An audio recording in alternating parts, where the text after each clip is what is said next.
Oke, Sudah 300 tahun kita membahas. we are back. Dan masih di halaman pertama. Sementara itu ada berapa halaman? 1, 2, 3, 4. Masya Allah. Tapi kita bakal skip-skip sih. Dan kita sudah sampai pada Kristen ketika sudah masuk di dalam kerajaan. Christendom. Iya, Kristendom. Kerajaan yaitu adalah kerajaan Romawi. Lebih tepatnya adalah kerajaan Romawi Timur. Karena setelah Kristen masuk ke dalam kerajaan Romawi Timur, itu nanti Romawi Barat akan terpecah-pecah. Karena ibu kotanya pindah ke Romawi sebelah timur kan ya. Yeah. Nah, disinilah Konstantin ini memberikan kesempatan yang sangat besar sekali kepada orang-orang Kristen untuk bisa meluas. Karena bukan hanya dia mengambil atau mencabut persekusi pada orang-orang Kristen, tapi dia memberikan keleluasan bagi orang-orang Kristen untuk bisa berkembang biak dan bisa untuk bermanifestasi di dalam kerajaan Romawi Timur. Oke. Atau kerajaan Bizantium namanya. Berarti startingnya tadi tuh mulai dari cerita Konsili Nisea tahun 325 dan di situ kan ada titik sangat krusial karena di titik itu ya katanya kemudian mereka mengangkat Yesus jadi Tuhan. Iya. Jadi sebegini, di Konsili Nikea itu atau ya kita mau ngomong Nisea atau Nikea boleh ya, karena memang bacanya gitu ya. Intinya itulah. Ya, jadi waktu itu ada satu perdebatan besar di kalangan orang-orang Kristen sebelum itu. Jadi di antara tahun 30 sampai tahun 300 itu ada perdebatan besar, yaitu adalah nature of Jesus and the relationship with Father. Jadi bagaimana hubungannya dengan Bapaknya? Kalau ini pembahasannya adalah hubungan antara Yesus dengan Bapaknya. Oke. Dan juga the nature of Jesus. Atau lebih gampang lagi adalah sebenarnya Yesus ini sama nggak sih dengan Bapa? Coba gitu aja sih sebenarnya. Dan apa hubungannya di antara dia dengan Bapa? Nah, ada dua kelompok, ada dua sekte pada saat itu yang berdebat tentang bagaimana menjawab pertanyaan ini adalah satu namanya sekte Arianisme atau dipimpin oleh satu uskup yang namanya Arius, dan dia berpendapat bahwasanya Tuhan tidak setara dengan Yesus. Oke. Atau Yesus tidak setara dengan Bapa. Bahwasanya ketuhanan yang ada pada Bapa itu adalah mutlak. Sedangkan Yesus ini tidak. Kira-kira begitu. Jadi gampangnya kalau bahasa kita ya Yesus itu nabi. Kira-kira gitulah ya. Karena kan kita tahu ya bahwa pemahaman orang-orang Kristen di awal-awal sama kayak pemahaman Yahudi. Tuhan itu cuma satu gitu maksudnya. Nah, ternyata setelah muncul Christianity, ada yang mulai menjadikan Yesus sebagai setara dengan Tuhan. Maka muncullah ketika di zaman Konstantinopel ini, perdebatan ini menuju pada kesimpulan. Karena Arian itu cuma 3 orang di antara 318. Iya. Maka tentu saja yang menang adalah grup sebelah. Grupnya Anastasius namanya. Anastasius ini adalah seorang uskup Alexandria kalau nggak salah. Yang dia punya satu pemahaman yang cukup ekstrim dan sekaligus cukup banyak yang mendukungnya, itu adalah bahwa Yesus adalah satu dengan Tuhan. Tidak terpisahkan. Dari situlah muncul Trinity. Ada satu yang menggelitik, aku pengen tanya, kalau berbicara Yesus tidak sebanding dengan Tuhan, itu kan juga Bapa. Itu kan juga pemahaman yang kita juga pahami ya. Tetapi apa sih pendukung-pendukung sehingga mereka berpikir Yesus itu setara dengan Tuhan? Nah, itu juga aku juga nggak tahu tuh. Jadi sampai pada kesimpulan itu aku pikir memang panjang sekali ya. Mungkin awalnya mereka mengira tadi kan Lord itu adalah Tuhan, lalu kemudian lama-lama mereka menyamakan nature-nya Tuhan Yesus dengan Tuhan gitu kan ya.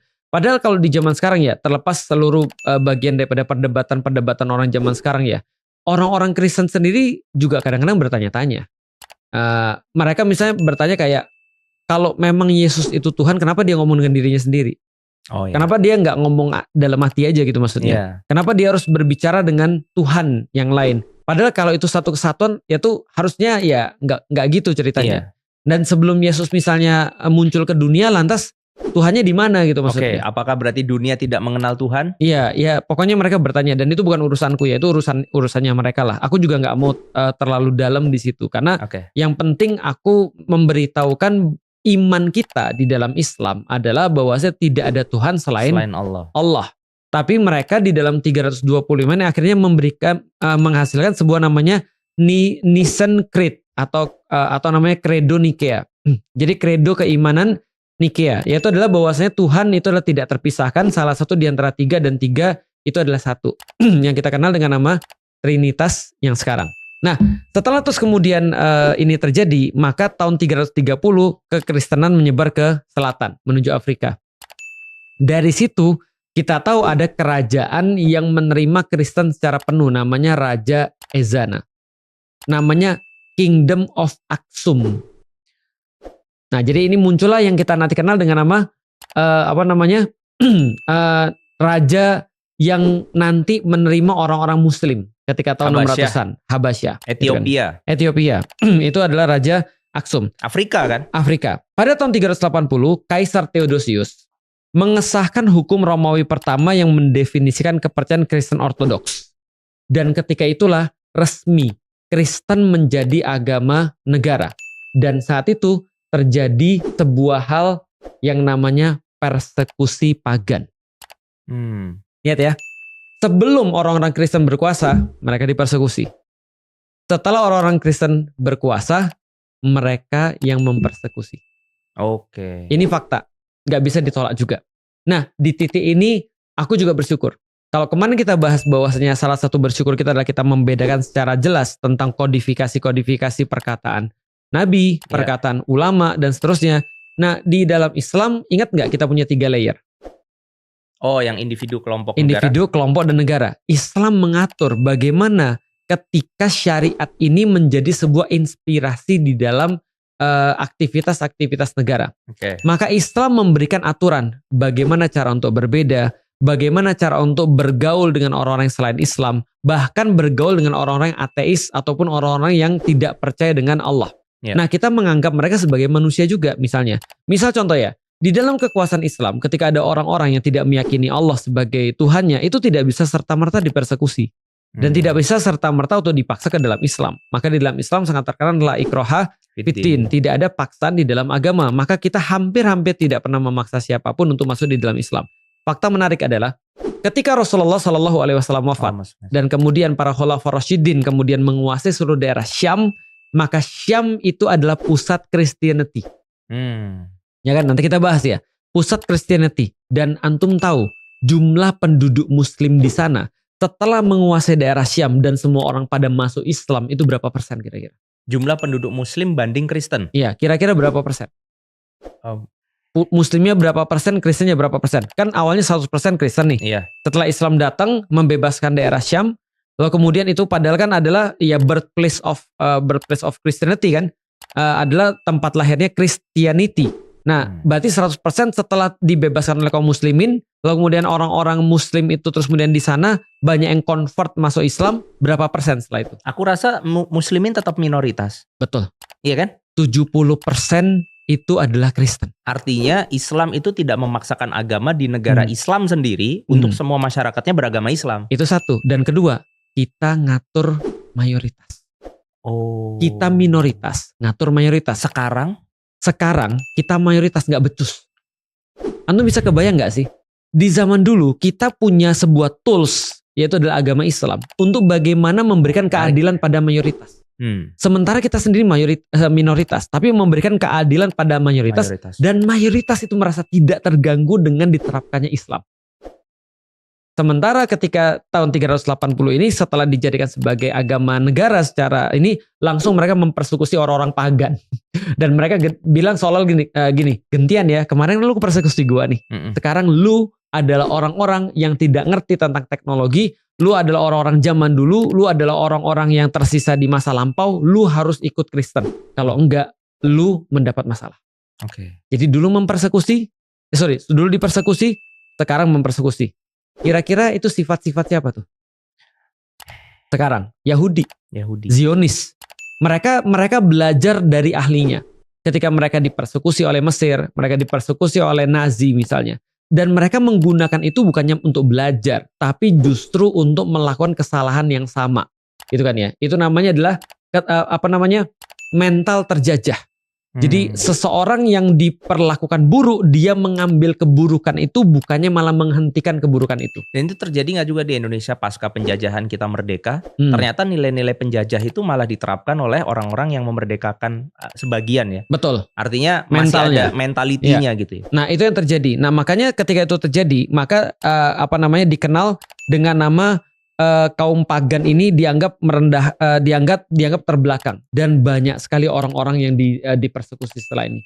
Kalau teman-teman mau tahu, ada salah satu yang dipersekusi dengan sangat simbolik dan sangat happening, itu adalah namanya Hypatia of Agora. Ini adalah dipersekusi, dia seorang perempuan yang ngajarin para pangeran dan para pejabat, anak-anak pejabat, dan dia ngajarin ilmu-ilmu pasti. By the way, yang dikatakan so-called pagans yang nggak ngerti apa-apa adalah mereka yang sebenarnya sangat-sangat scientific. Jadi, waktu dulu ketika berbalik kondisinya, orang-orang Kristen sekarang jadi penguasa, gitu kan ya. Orang-orang Kristen sekarang jadi anak kesayangannya negara, maka orang-orang yang tidak mau untuk ikut-ikut mereka bersembunyi di balik sains. Jadi seolah-olah benar-benar ada dikotomi antara sains dan agama. Karena orang-orang sains ini benar-benar kayak jengah dengan orang agama. Mereka selalu mengatakan gini, lihat tuh orang-orang mabuk tuh. Kayak gitulah orang-orang mabuk. Mereka nggak lagi peduli tentang sains. Mereka nggak lagi peduli tentang bagaimana ilmu pasti. Mereka cuma ngomong Tuhan dan yakin dengan Tuhan, tapi tidak berpikir tentang logika. Mereka nggak berpikir tentang ilmu sebab akibat dan seterusnya. Maka yang menjadi tempat untuk berlindung bagi mereka adalah perpustakaan, tempat sains, laboratorium, dan segala macam. Maka persekusi terhadap orang-orang pagan itu bukan terjadi hanya di kuil-kuil pagan, tapi terjadi di perpustakaan, terjadi di tempat-tempat belajar dan segala macam. Termasuk Hypatia itu seorang perempuan, dan pada saat itu uskup yang ada di daerah tersebut itu mengambil salah satu ayat suci dalam pandangan mereka, bahwasanya perempuan tidak boleh mengajar. Jadi agama itu hanya boleh diajarkan oleh laki-laki. Perempuan itu ditipu oleh setan, maka tidak boleh mengajar, tidak boleh memberikan lecture. Maka Hypatia ini akhirnya dimutilasi. Karena dia dianggap menghina gereja. Kira-kira seperti itu. Jadi banyak sekali kejahatan-kejahatan atas nama agama. Masa-masa banyak saintis juga yang dieksekusi ya. Dieksekusi, mereka pindah. Ada yang mengatakan bahwa Alexandria itu di beberapa perpustakaannya dibakar di masa ini dan seterusnya. Bumi bulat, bumi datar itu juga. Iya, termasuk bumi bulat, Galileo Galilei, lalu kemudian Nikolaus Kopernikus dan segala macam itu dipersekusi. Tapi ini zaman-zamannya later ya. Kalau itu kan mereka setelah tahun 1000 ya. Tapi ini masih tahun sekitar 300-an. Nah 300-an ini sudah dipersekusi mereka. Persekusi habis, 400 dipersekusi, 500 terus-menerus orang-orang pagan dipersekusi. Sampai akhirnya persekusi ini bukan hanya persekusi di wilayah Romawi, tapi terjadi di wilayah-wilayah selain Romawi. Misal Vikings itu kena persekusi. Padahal Vikings ini kuat banget. Pada tahun 800 orang-orang Viking dipaksa masuk Islam. Tahun 1000 juga sama dipaksa masuk masuk Islam. Dipaksa masuk Kristen gitu kan ya. Nah itu adalah persekusi-persekusi yang terjadi. Nah suku-suku barbar juga membanjiri sebagian besar kekaisaran Romawi. Seperti Visigoth, Ostrogoth, Vandal. Juga mereka berpindah ke agama Kristen akibat persekusi itu. Walaupun awalnya mereka tidak mau, tapi lama-lama mereka akhirnya turut untuk mengadopsi agama Kristen. Berarti tadi kontrarinya dengan yang Ustadz sampaikan di depan, ketika muslimin membebaskan Syam, ternyata di sana muslim tetap minoritas 30-70%. Di sini bisa dikatakan bahwa sebagian perluasan wilayah Kristendom itu dilakukan dengan paksaan. Dan itu bisa dibaca dalam sejarah. Ini memang terjadi. Nanti kita akan lihat beberapa hal yang mungkin mencengangkan bagi orang-orang ya. Tapi ya kita coba lihat satu persatu lah. Sekitar tahun 405, Saint Jerome menyelesaikan terjemahan Alkitab bahasa Latin yang dikenal sebagai Vulgata. Ini menjadi teks Alkitab resmi Gereja Katolik dan tetap menjadi dasar Alkitab Katolik hingga hari ini. Tahun berapa? 400. Berarti sekitar 370 tahun lewat daripada Yesus diangkat. Mereka baru punya kitab Alkitab dalam bahasa Latin yang menjadi induk daripada sekarang. Jadi bayangin. Sekarang aku mau nanya, Yesus bahasanya apa? Masih ingat gak? 3. Aramaik, Ibrani sama Yunani. Latin masuk di situ? Enggak. Berarti bukan bahasa asli. Oh iya. Bisa dipahami ya. Kebayang nggak? Aku nggak mau nebak-nebak, tapi kebayang nggak sih kalau aku nulis pakai bahasa Indonesia, lantas 300 tahun setelah aku mati, lantas bukuku diterjemahkan dalam bahasa Latin. Terus di dalam bukuku aku nulis bajiguri.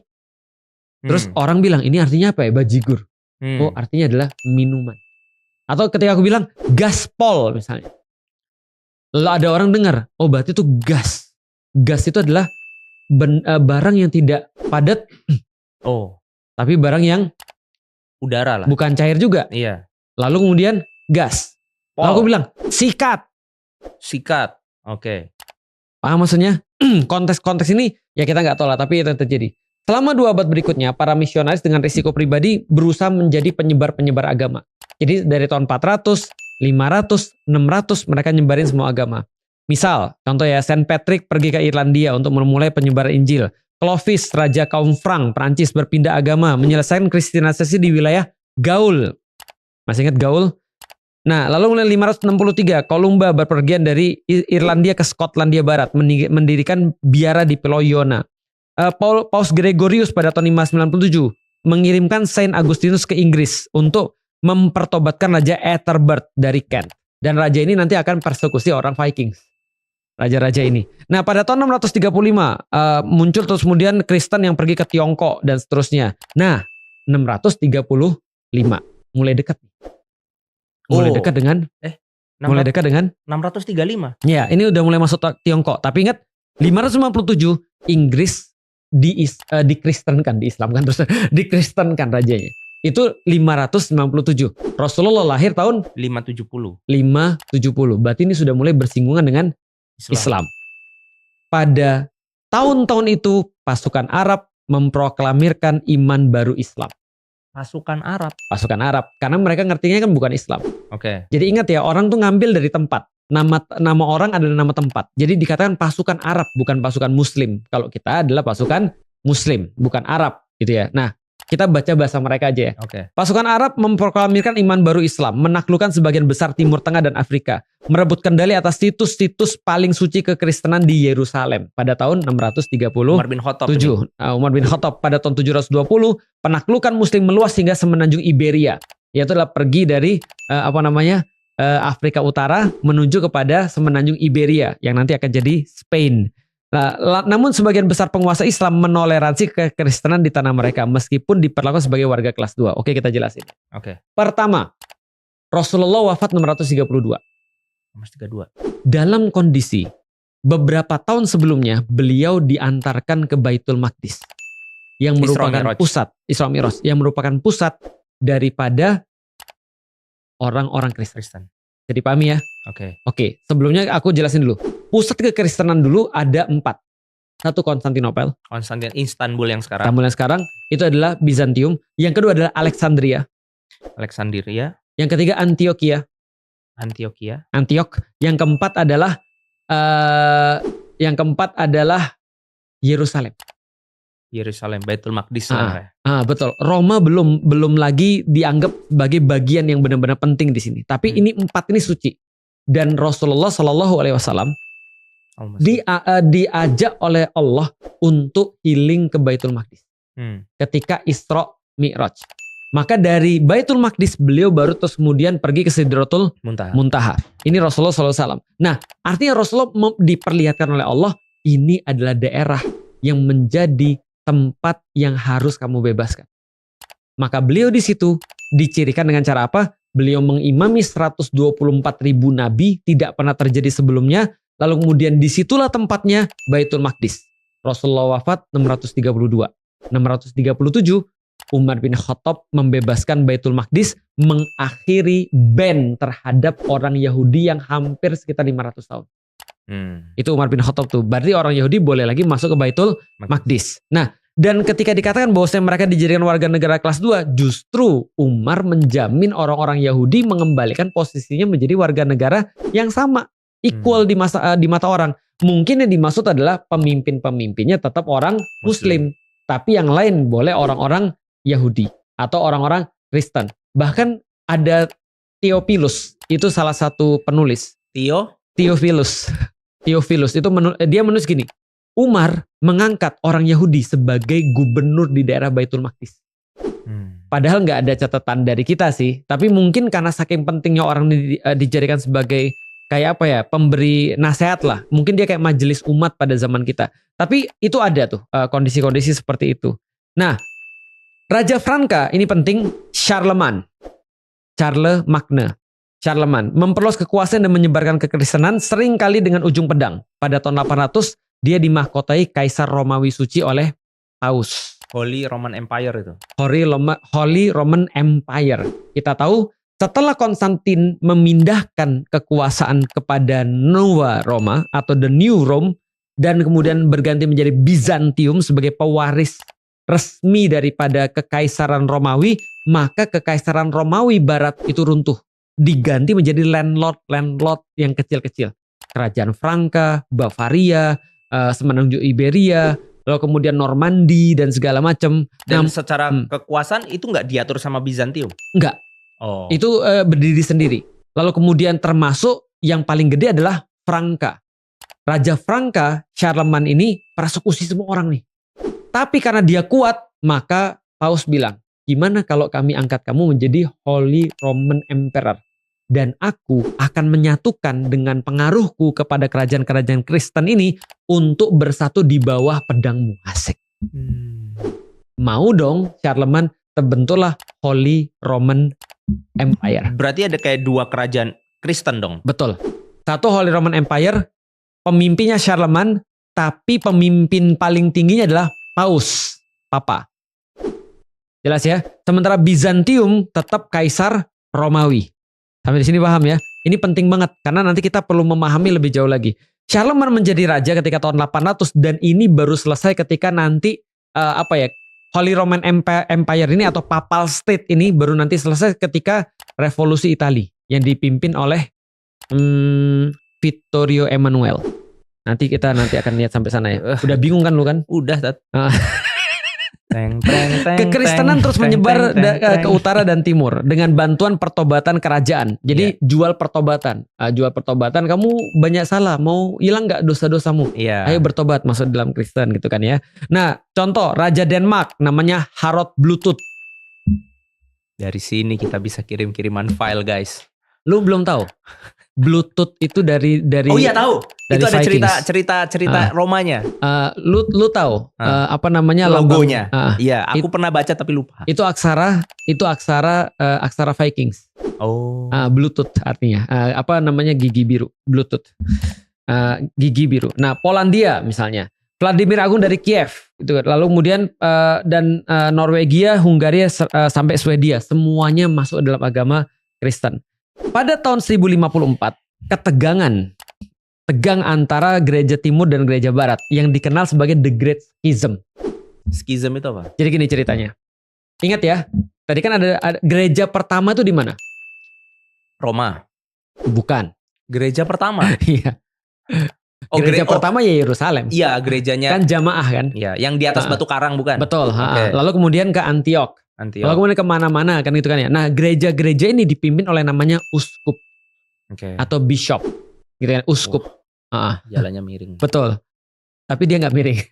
Enggak, kalau dicatur. Iya betul. Nah, jadi dia terus kemudian dipimpin oleh uskup sebagai pemimpin daripada gereja di satu wilayah, gitu kan ya. Nah, pemimpin-pemimpin gereja di satu wilayah ini akhirnya mereka karena terpisah satu sama lain, Roma merasa dia lebih istimewa. Kenapa? Petrus di sini matinya. Wafatnya di sini. Sedangkan kata Yesus, gereja akan kutegakkan di atas kerajaan Petrus. Iya. Berarti gua dong lebih utama. Maka dia dianggap memiliki sesuatu yang lebih daripada uskup-uskup yang lain. Makanya namanya Paus. Padahal Paus itu adalah uskup juga. Sedangkan tempat-tempat yang lain yang lebih duluan, lebih utama. Seperti apa tadi yang 4 tadi? Konstantinopel. Oh ini. Alexandria. Antiok. Yerusalem. Mereka disebut uskupnya dengan patriark. Patrik artinya juga papa dalam bahasa Yunani. Patriark. Maka mereka juga menganggap dirinya juga penting. Maka ketika mereka menganggap dirinya masing-masing penting, maka terjadilah perbedaan besar. orang-orang ortodoks menuduh gereja Roma itu mengklaim sendiri. Ini orang ortodoks 4 itu? Iya, salah satunya lah. Bisa dikatakan 4 tuh, Yerusalem dan segala macam. Kamu kok sok penting. Yang di sini bilang, kamu yang sok penting. Terjadi banyak perbedaan di antara mereka. Cara melihat Alkitab, cara melihat hukum, ya kalau kita perbedaan fikih lah. Ini terjadi banyak problem di antara mereka, sampai akhirnya gereja Roma lalu kemudian mengatakan, atau Paus Roma atau Uskup Roma mengatakan, kalau gitu kami mengekskomunikasikan Anda. Ekskomunikasi itu adalah itu artinya mantan, komunikasi itu berbicara. Jadi kita sudah tidak berbicara lagi. Kamu aku putusin. Ekskomunikasi namanya. Paham ya? Aku ekskomunikasi nih. Kamu aku putusin. Aku kalau di sekarang adalah dipecat. Ya, Ana berlepas diri nih, Gitu. Ana barok dari antum. Iya.